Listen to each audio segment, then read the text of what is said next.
Hello and welcome back to another midnight showing. As always, I'm Dr. Peter Bankman. I'm DJ. I don't have a name.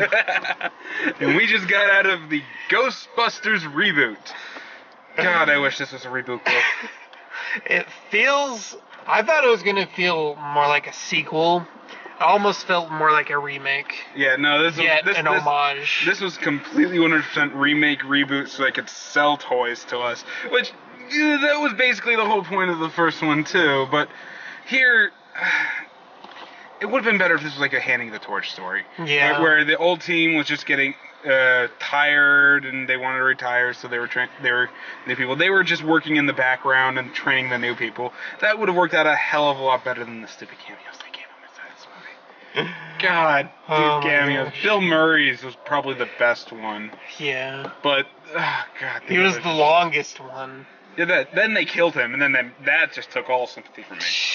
So, yeah. The best one was the bust of Egon Spengler in the college. Okay, a statue to Harold Ramis, yes. That at least implies that the original Ghostbusters had some kind of influence. Yeah, I don't know, part of me wanted to hate this, but this movie wasn't good enough, or this wasn't horrible enough to hate. I enjoyed myself. We sprung for the D-Box tickets. Yes. I still don't know if they were worth it or not. But... The only part that was actually worth it to be sitting those in there was the final action scene. Yeah. But, yeah, so my final verdict before we go heavy duty in the spoilers, even though we just basically told you a bunch of spoilers, is this one's probably a wait for Redbox. I'd go see it again in theaters with my brother. I mean, if it was a really discounted price, I could probably give it to you, but... I'm not going to spring for D-Box. I'll probably go for regular tickets. I don't know, maybe some of the effects would look better in 3D also. Because some of them look like they really wanted to be in 3D. Yeah, they did. Unlike, Avatar, which is like that one scene... Or sorry, Last Airbender, we can't call it by its actual name anymore. Avatar. Yeah. Well, that gets confused with the other Avatar. That was made for 3D? The only thing good about that movie was the fucking 3D. Yeah, but it's... Yeah, I'd still probably swing on the side of it's a Redbox. 5 years from now, you're not going to remember this version. There's nothing really striking about it. The first one actually did have something striking about it. It was a horror film with comedians as its stars. This is a comedy. This is a comedy with a couple of action scenes that are awesome. Yeah, a lot of people were discounting it. Well, he instantly discounted it as soon as... The trailers were horrible! The trailers were horrible! Okay, and also the whole female thing, because it's going to come up in the comments anyway. Let's address the elephant in the room. I do not hate this movie because it has a female cast. I don't think that the female cast added anything to this. It would have worked better if they'd evened it out and kind of balanced it. Actually, have two of the people be guys, and then have the one that's hitting on their male secretary, played by Chris Hemsworth, and have them be like, okay, come on, just stop. You're being too much. It would have evened it out and made it just kind of, I guess, better if they had evened out the cast. I don't remember Leslie Jones at all, the black chick. But they're all of them are SNL alums. Leslie Jones as Patty. I don't think Melissa McCarthy and Melissa McCarthy. I don't think they're SNL alums. I think they are. I think they're just friends of the director who. Well, it's a Bridesmaid reunion. That also kind of just turned me off because I'm one of those weird guys that doesn't like Bridesmaids. It wasn't very funny to me. Melissa McCarthy was in St. Vincent, which again I didn't see. I think Spy, you need to see that. You need to see. Yes, I own that. I will let you borrow it or something because that's worth it. So they came out with a set of Lego Dimensions with the new Ghostbusters, and she does her own voice for her own character. That's kind of cool. Yeah. But yeah, the whole female cast thing. I hate it when projects are progressive for the sake of being progressive. Oh, it's so amazing that they cast a black guy to play the Human Torch. Okay, for one, he didn't add anything to the role. Two, the movie sucked. Yeah. So what was the point of it? Yep. Oh, it's so amazing that the whole Ghostbusters cast is female. Okay, what did they add to this? Really, let's be honest there. There were 2 people of this team that did add something, and they were not Melissa McCarthy or or what's her name? Faye. Crap, not Faye. Damn it, I can't think of the other girl's name. The other person. Kristen Wiig. Kristen Wiig. Kristen Wiig's character. Yeah. They did not add anything. They had characters, but then they'd break character every 5 minutes when they wanted to do that stupid improv crap. Yeah. But Leslie Jones and McKinnon, they actually stuck to their character, and their jokes were funny. You know, not necessarily laugh out loud at times, but they were actually good. Holtzman was fucking awesome. She was awesome, but yes, her jokes were still, you know, they didn't have me going, you know, on the floor laughing, but they did have me at least laughing at them. About halfway through this, I was fully convinced that Holtzman was part of the Insano family. It wouldn't surprise me. Give her the goggles. Give her the goggles. Ah, she needs them. But they actually did add something. Their characters did stuff. They actually were characters. But the second Melissa McCarthy and Wigg's character, I don't want to say Tina Fey, but it's not Tina Fey. It's not Tina Fey. But, you know, every single time their characters do a back and forth, they try to one-up each other in these improv sections. I hate this stupid improv comedy. It ruins, like, every single comedy I see. You know, this could probably be like 20 minutes shorter if they cut that stuff out. Exactly. You know, if they actually do make a legitimately funny joke and you want to do it with that, that's fine. You know, I'm not saying improv is the worst thing ever. It's just when these movies just clearly the script just said, have conversation, make funny, and go. Yeah, they give them like actual lines or something, but they just they don't go off. I'm like, am I watching a Family Guy sketch or something? Exactly. You know, this uptight wannabe professor is not going to be talking about how this goob got all up in her cooch. Yeah, I said that. You know, it's. I don't like. They didn't add anything, so why not even out the cast? You know, and actually bring on some, you know, gender dynamics here. I'm not saying that we shouldn't be giving more female people roles. I'm not saying, you know, give more. We shouldn't be giving black people roles. What I'm saying is that if we're going to do it, let's actually have a point. And here it was to sell tickets. Right. Oh, we're progressive, so buy our shit. You like Bridesmaids, you like SNL, you like God, now I can't think. Melissa McCarthy in anything. Yeah. She's in Ghostbusters. She's a Ghostbuster now. Exactly. She's been funny in other stuff. I mean, Spy was funny. Spy was hilarious. There were moments of the heat that made me laugh, and when she popped up in Central Intelligence at the very end as that nearsighted chick, I was not expecting that, and that got a chuckle out of me. But and honestly, her reactions inside the bloopers at the very end of that with The Rock when he's doing his little chest tug thing is that she was not expecting that, and it is legitimately funny. But you know, she can be funny and she can be good, but she wasn't here. And I didn't like that, because if she stuck to the script a little bit more and kept the improv to them, I think it would have worked. Yeah. I swear I've seen the bad guy in this somewhere before. I can't pinpoint it, or at least I've seen that type of character. Yeah, and there's another bad thing about this movie, is the bad guy. I mean, seriously, what the fuck was his deal? Oh no, I've been, you know, ostracized because I'm a genius and they don't understand, so I'm gonna build all of this ghost shit and kill everything. The Wii version of the video game had a better build-up and, like, what am I saying? It had a better build-up and a villain than this. Yeah, I mean, it's actually like the guy who wrote, it's Tobin. It's the guy who wrote Tobin's Spirit Guide, which is a MacGuffin in these movies. And he's using... which they pull up for the ley lines. That was kind of cute. Yeah. And so in the game, he's using these, like, the supernatural activity starts happening, like, maybe 10 years after the second movie. And, you know, all the paranormal activity starts happening because he's creating a conduit to basically rule the world. Yeah. With the ghosts. And the librarian comes back in it. She's a boss fight in this game, and she apparently was a follower of his, like some kind of cult, and it is amazing. And buy the game. Yeah. I played it on the Wii, but I hear the PS3 one is better.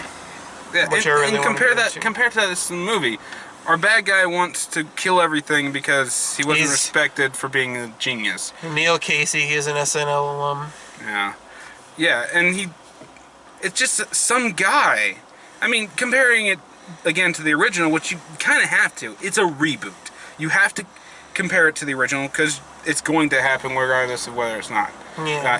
The original, the original exists because in the original, weird shit was just happening due to a prophecy, and this god came through the dimensional gates. A fucking god.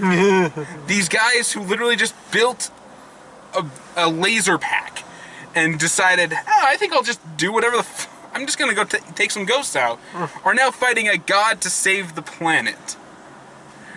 And there's actual connections to the main cast, being that their friends and clients were actually being used as the Hellhound dogs. Yeah. There was actual point and weight to. There's a personal stake to this.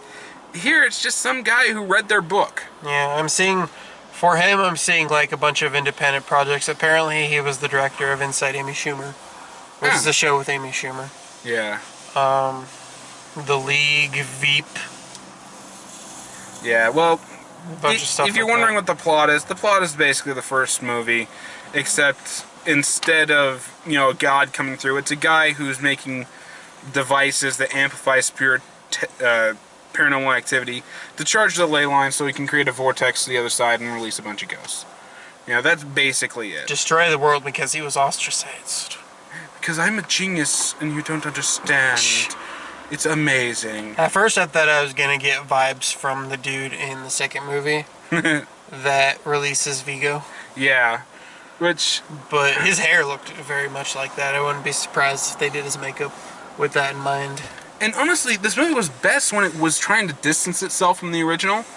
When it was doing its own thing, talking about how they're making all these inventions, doing the montages of all the different weapons and things. That was good. But then they just throw in a random line from the first one because the first one exists. First movie!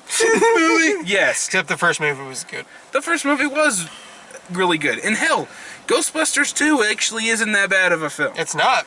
I hate that when somebody like the critic compares it. Well, of course you're going to compare it to the first one. Yeah, you're going to compare it to the first one because it's a sequel or it's a reboot. Yeah, I think it can stand on its own. It's a really good movie. I quite enjoyed it. I enjoyed the villain more than Gozer. Yes.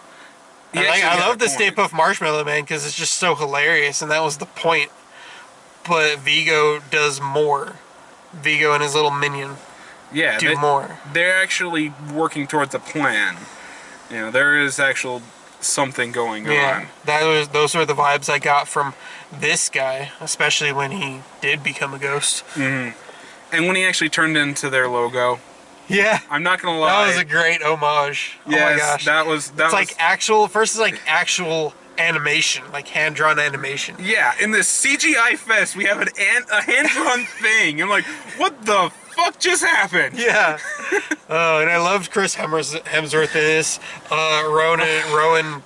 I hated it. You hated it? I was laughing. Oh my gosh. Chris Hemsworth was too stupid in this movie. I loved it.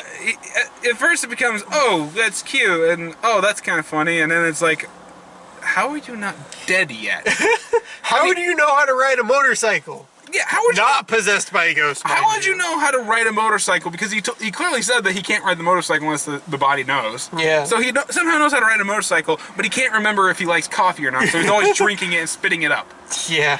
Oh, and never mind I think the best part of it, I told you this when we were walking out, the best part of his role is when he broke the fourth wall right there at the end. My gosh. Yeah, he just randomly shows up at the end after all the shit's gone down. Eating a sandwich. He's eating a sandwich. Where did you find that sandwich? I was looking for you inside that deli. And then I decided to get a sandwich. So you had time to get a sandwich. And there's still someone serving a fucking sandwich after a giant 10-story fucking ghost thing wrecks a building and walks out.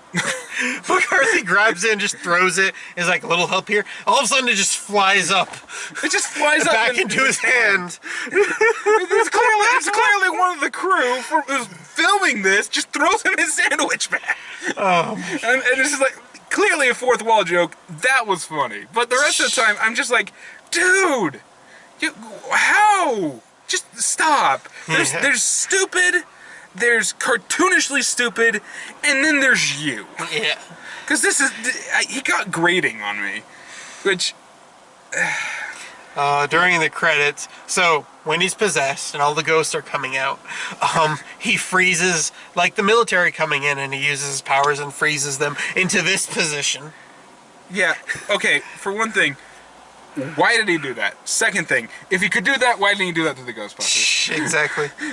And then they basically turned it into a giant dance sequence they put at the very end of the credits of the movie. Oh my gosh. Which is fine. It was cute. It was fun. It kind of ruins the tone of the movie, but... I wanted the cold open of this video to be us interviewing people, and when we were sitting there watching the credits, I'm like, how long do you think it'll take us to orchestrate these people into this dance? If they're willing. And I just like sitting there.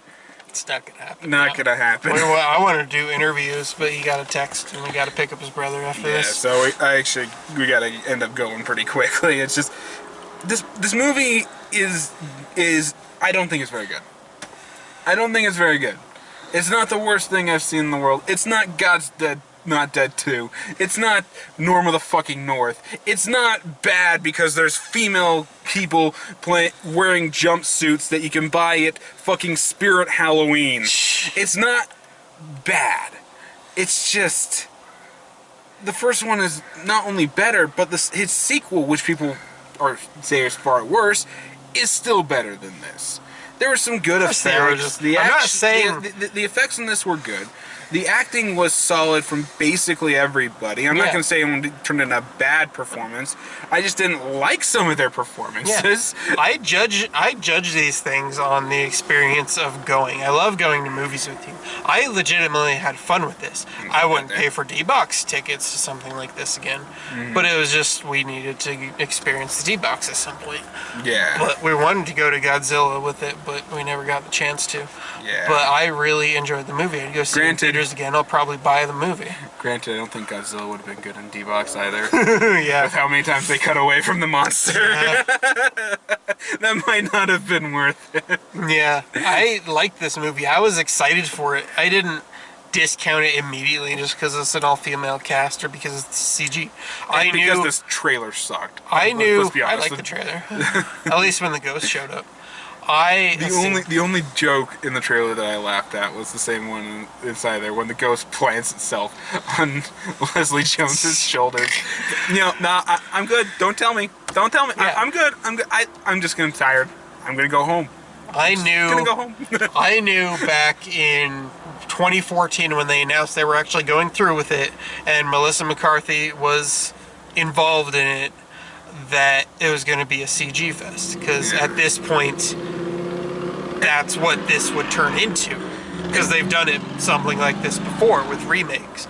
Yeah. When the first trailer came out, I thought it looked good. It's certainly better than other CG fests that I've seen. Yeah, the effects aren't bad, and it does actually look like they tried to make them look like real puppets, the see-through puppets from the first one. They tried that, and there are times where it did work. They felt like they had weight to them, like Slimer. Slimer looked pretty good, a little cartoony, and I could do without the female Slimer. I think the only ghost that didn't look okay or good inside of that was when they're actually in the big fight scene, because it doesn't look like they put as much detail into them. The Puritan ghosts and the Uncle Sam ghost. Yeah, the Puritans, the Uncle Sam. Yeah, they needed to do more. Yeah, they just didn't have as much detail as the other ones. I thought it was just going to be like a passing ghost. I didn't think they was actually going to summon ghosts. But okay, two things we need to discuss. The Macy's Day Parade. Yes, when the ghosts start actually doing shit, which surprisingly takes a long time. And this team only goes through one fucking ghost. There's no montage in here like the other one. There's none.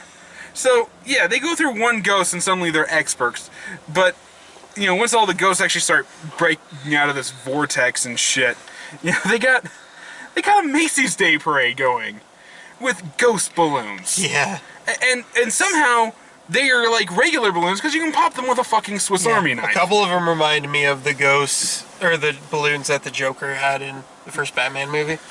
Especially when the Stay Puft Marshmallow Man Oh my gosh. shows up. Yes, the Stay Puft Marshmallow Man shows up as one of these Macy Day Parade floats. Another nice homage to this world instead of being Jet Puff, which doesn't have a mascot, unfortunately.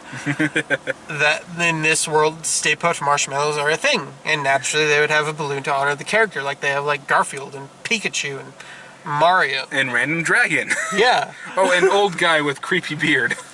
Oh yeah. That. Yeah. That looked like something Tim Burton cracked.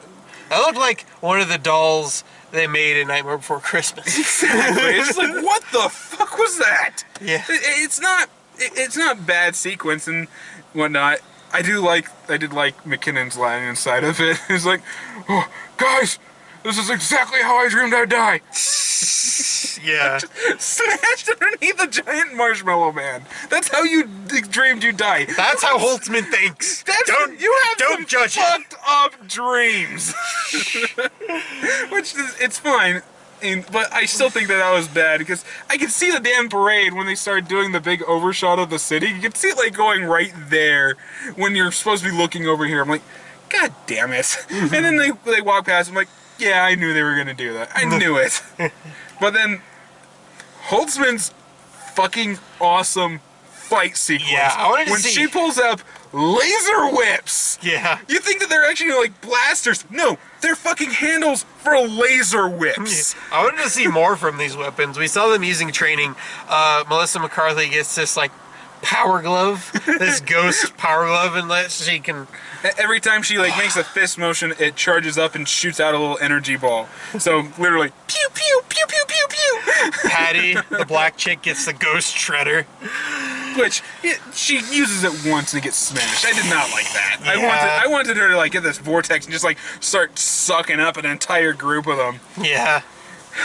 And then they get the shotgun, which they had no time to fucking make. I know. I just like to point that out. We just get it in a passing glance when Rowan possesses McCarthy, and she, Holtzman is like, you see, I found that pipe at the dumpster. I'm going to use it to make a ghost shotgun, or we can just beat shit with it. Oh god, but yeah, there are moments of just sheer cool and like, yes, this works. But then there are just moments where it just doesn't for me. And just from the overall experience, from the critical side of me that I have to be inside of this thing, Yeah. it just wasn't. The first one was just so much better. And the only reason why they remade this was to sell us shit. So that we could actually sell more jumpsuits and my inflatable proton pack back here. T-shirts. Yeah. And then we have. I couldn't find one in my size. This is a double. We had to X. go to 3 stores to find a shirt for him. We didn't. I couldn't find a triple X. This is a double X, and I can feel it. Maybe it needs to be washed and stretched out a little, but I could use a triple X. But it's fine. Overall, as I said, my recommendation is that it's probably a Redbox. If you can get it really discounted, like at the cheap theater here at Cinema 6 or something else, I would recommend it that way. But I'd go see it again in theaters if my brother is interested, or my dad. I know my dad wanted to see it if he hasn't already. I'd buy it. I'd buy the $20 Blu-ray. I'd probably wait until like the Christmas season when it actually goes down to like $5, because it's gonna go down pretty quickly. I don't see this one surviving. They want to make it a franchise. They want to make this a money silo. Yeah. Kind of like the Marvel and DC stuff, or the Harry Potter or anything like that. They want to make it so it's just a money generating machine. It's not gonna be like that. It's not gonna be like Harry Potter. It's not good enough to actually be that. So yeah. Yeah. It's forgettable, which is probably the worst sin that could be. The only thing that we're ever going to remember from this, fucking laser whips. Fucking Holtzman and the laser whips. Yeah. So yeah, that's it for me. You got anything else? I got nothing. I said what I wanted to say. Alrighty, so yeah, that's it for us. If you enjoyed the video, tell us what you thought about Ghostbusters in the comments below. Maybe we'll get some healthy discussion going. And if there's any meninists out there, please note that your comments will be reported as spam because I don't want to hear them. Yeah. Yeah. Well, I'll look at it this way. It could be worse. It could have been Michael Bay. I wouldn't. Yeah. This could have been fucking worse. Let's get that right now. This could have been a lot fucking worse. I think for a brief moment when I heard they were making this, that Michael Bay would have been attached to it, and I just shuddered. If Platinum Dunes got near this, I would have gone to his studio, firebombed his office, and shat in his dresser. I would have. But yeah, so like me on Facebook, follow me on Twitch and Twitter. I'm gonna try to put more comments like that on Twitter because that's this kind of thing. That and well, with Bleach we were discussing earlier, bullshit boss. So yeah, do all that and we'll see you all next time.